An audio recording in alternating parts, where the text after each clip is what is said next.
বন্ধুরা, আসসালামু আলাইকুম। আমরা আজ আবার উপস্থিত হয়েছি সত্যই মুক্তি ওয়ান পেজ থেকে।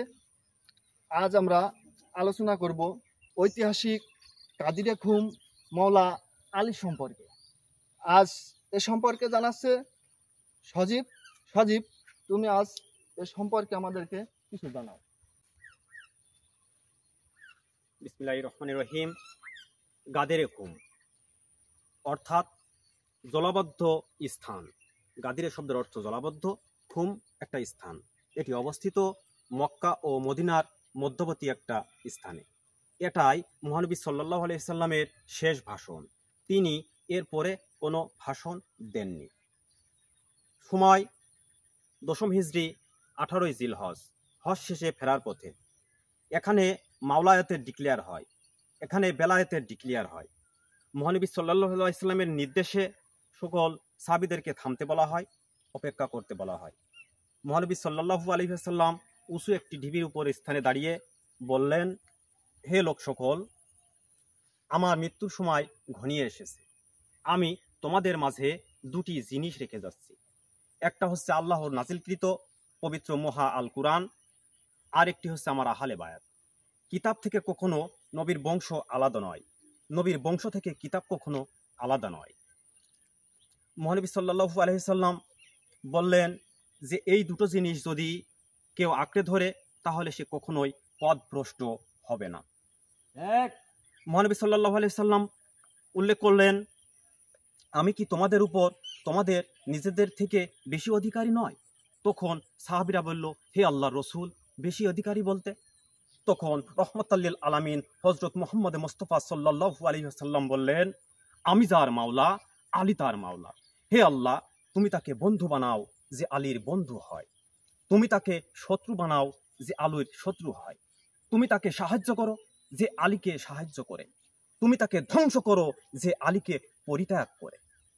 ঠিক ওই সময় বিভিন্ন সাহাবী সহ যে হযরত ওমর, উসমান, আবু বকর ও সালমান ফার্সি সহ তাহারা আলীর হাতে হ্যান্ডশেক করে তারা বলে, তুমি আজ থেকে আমাদের মাওলা।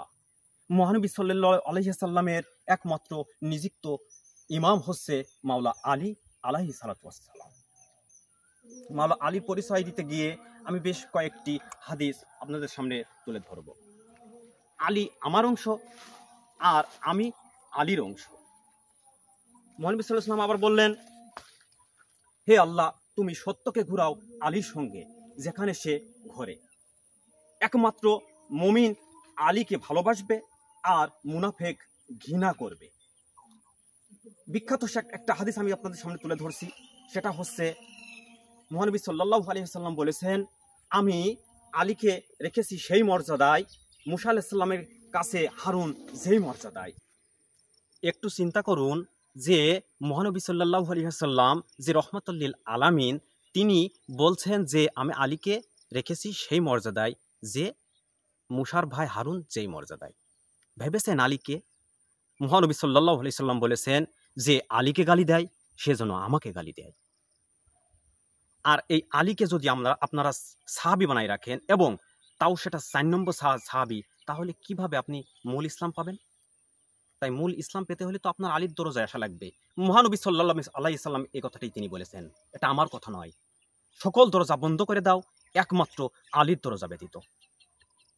আলীর পরিচয় যদি আমি তুলে ধরি, মা ফাতেমা বিনতে আসাদ যার গর্ভে অবস্থানকালে মহানবী সাল্লাল্লাহু আলাইহি সাল্লাম মা ফাতেমা বিনতে আসাদের কাছ থেকে যখন সামনে দিয়ে যায়, তখন মা ফাতেমা বিনতে আসাদ তাৎক্ষণিক দাঁড়িয়ে যায়।